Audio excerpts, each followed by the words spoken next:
Every ChatGPT user on the planet just got a silent upgrade this week. No notification, no settings change, and most people have no idea it happened. Here's what changed, and more importantly, here's what you can actually do with it now. This is the AI feed. Here's what you can actually do with AI this week. GPT-5.5 Instant, the new default. On May 5th, OpenAI quietly swapped out the default ChatGPT model for every user. Free accounts, paid accounts, all of them. GPT 5.3 Instant is gone. GPT 5.5 Instant is now what you're talking to. The benchmark jump is real. AIME 2025 math scores went from 65.4 to 81.2. Multimodal reasoning on MMMU Pro hit 76. Those aren't small improvements. That's a meaningful generational step. But here's what actually matters for most people. OpenAI specifically called out fewer hallucinations in law, medicine, and finance, not general improvements. Specific domains. That's intentional. They know that's where trust breaks down.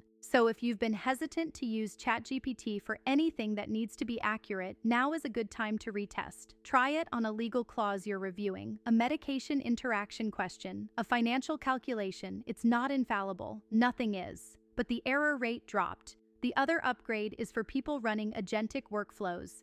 Browser automation, computer use tasks, coding pipelines, all of those are now running on the stronger engine by default.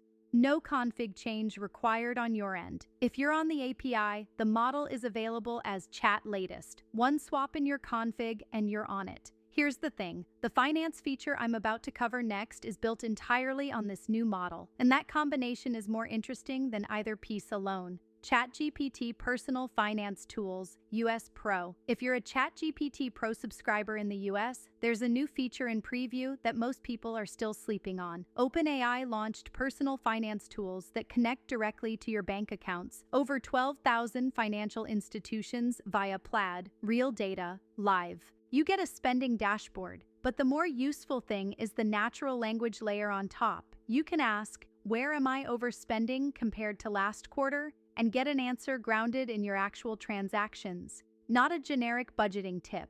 Your data. There's also a memory layer called Financial Memories. It stores your goals across conversations. So you can say, I'm trying to cut dining out by 20% once, and it holds that context going forward. Have you tried this yet? Because if you're manually exporting CSVs from your bank and pasting them into spreadsheets, this replaces that workflow entirely. Now it's Pro only for the moment. Plus, and free tiers are planned, no date confirmed. Intuit integration is coming soon too, so if you're not on Pro, put it on your radar. Google Gemini goes deep into Workspace. 2 separate Gemini updates dropped this week, and they're useful for very different reasons. First, Workspace. Gemini can now synthesize your emails, drive files, chats, and calendar events to auto-generate documents and spreadsheets. You open a new Google Doc, describe what you need, and Gemini pulls context from across your entire workspace to draft it. Concrete example. You need a project summary doc after a 2-week sprint. Instead of pulling up Slack, emails, and meeting notes manually, you describe the output you want, and Gemini assembles it from what already exists in your Drive and Gmail. That's a task that used to take 45 minutes. It's now closer to 5. Pattern interrupt. The people who build this into their weekly review workflow will produce cleaner documentation faster than anyone still doing it by hand. Second update, completely separate, Gemini 3.1 Flash-Lite.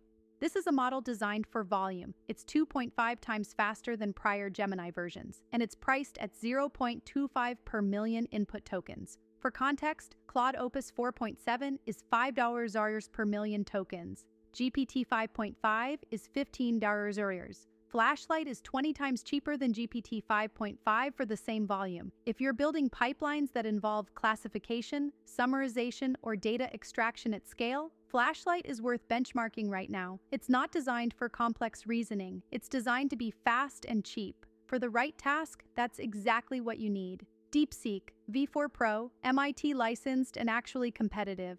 This one's for developers specifically. DeepSeek V4-Pro dropped April 24th under the MIT license. Open weight, self-hostable, commercially usable without restrictions. The coding benchmarks are strong, 80.6% on SWE Bench verified, 93.5% on LiveCode Bench. Those are near frontier numbers, and the price via API is 0.27 per million input tokens. Compare that to Claude Opus 4.7 at 5.0 euros. That's roughly 18 times cheaper for coding tasks where DeepSeek performs comparably. For bulk code generation, refactoring, or review tasks where you're pushing a lot of tokens, this changes your cost structure significantly. And for teams in regulated environments where data can't touch external infrastructure, MIT licensed self-hosting is genuinely valuable. You control the stack. It's not GPT 5.5 in every dimension, but for coding workflows specifically, it's in the same conversation, at a fraction of the cost. Pro tip: stop hard-coding your AI pipelines. Here's what most people are missing right now: GPT 5.5,